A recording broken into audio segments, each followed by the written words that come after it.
मित्रों, जय माता की। गुरु चरणों में नमन। मित्रों, आज आपको हम ऐसे दो मित्रों की और भक्तों की कहानी सुनाते हैं जो आपस में इतनी मित्रता रखते थे, जिसमें एक पढ़ा लिखा शिक्षित था और दूसरा थोड़ा गंवार टाइप का था, और एक आस्तिक था और एक अनास्तिक, यानी वह भगवान में विश्वास नहीं करता था और दोनों में बड़ी दोस्ती रहती थी। परंतु जो शिक्षित व्यक्ति था वह भगवान में बहुत आस्था रखता था और पूजा पाठ किया करता था। वो दोनों शिव जी की प्रतिमा पर जाते।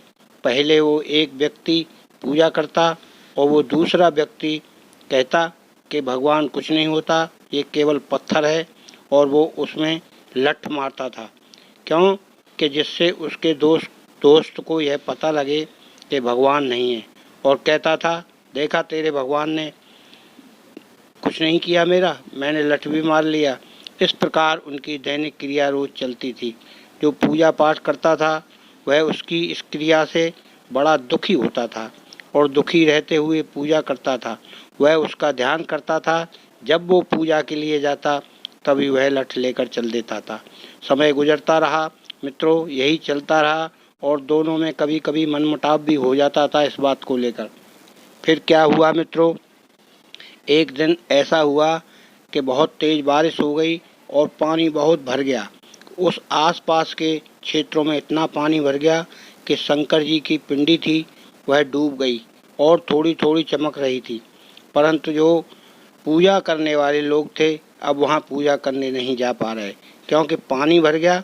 अब पूजा सामग्री कहाँ चढ़ाएंगे, कहाँ दीपक जलाएंगे, कहाँ अगरबत्ती जलाएंगे। इस प्रकार से पूजा करने वाले लोग रुक गए और जो लठ मारने वाला व्यक्ति था वह उससे बोला, भाई चलो पूजा करने। परंतु वह बोला कि भैया पानी भर गया, मैं कैसे जाऊंगा। परंतु वह बोला, देखा मैं अपनी पूजा नहीं छोड़ूंगा, तू जाए चाहे नहीं जाए, मैं उसको लठ जरूर मार के आऊँगा, मेरा नियम है। और वह वो लठ मारने चल दिया और पानी में जाकर उसने जैसे देखा थोड़ा थोड़ा चमक रहा था शिव जी का शिवपिंड, उसी में उसने 2 लठ फटकार दिए। बोला, ले भाई मेरा तो काम हो गया पूरा।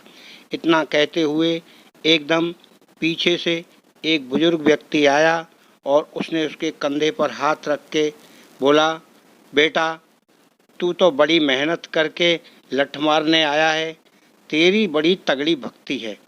उन्होंने कहा, मेरी भक्ति थोड़ा ही है, मैं तो इसको मारने आता हूँ, मेरा दोस्त पूजा करता है, मैं इसमें लठ मारने आता हूँ। कह रहे, नहीं बेटा, सच्चा भक्त तू ही है। तुझे कम से कम ये ध्यान तो है अपना नियम और साधना का कि मुझे जाना है, पूजा करने वाला तो आया नहीं, और तुम अपने समय पर आकर अपना लठ मारने का काम पूजा कर गए। ईश्वर आस्था में रहता है, विश्वास में रहता है, ध्यान में रहता है, केवल क्रिया में नहीं रहता कि कोई क्रिया कर रहा है, मुसीबत आए तो छोड़ दे। परंतु तुमने इतनी भरी मुसीबत में भी अपनी क्रिया नहीं छोड़ी। ऐसा सुनकर बोला, बाबा मुझे तो केवल अपने दोस्त की बात को ध्यान में रख के ही यहाँ आना पड़ा। बोला, नहीं बेटा, तुम सच्चे भक्त हो, तुम्हारी हर मनोकामना पूर्ण होगी और आज से तुम जो भी कार्य करोगे हमेशा हर कार्य में सफल होगे।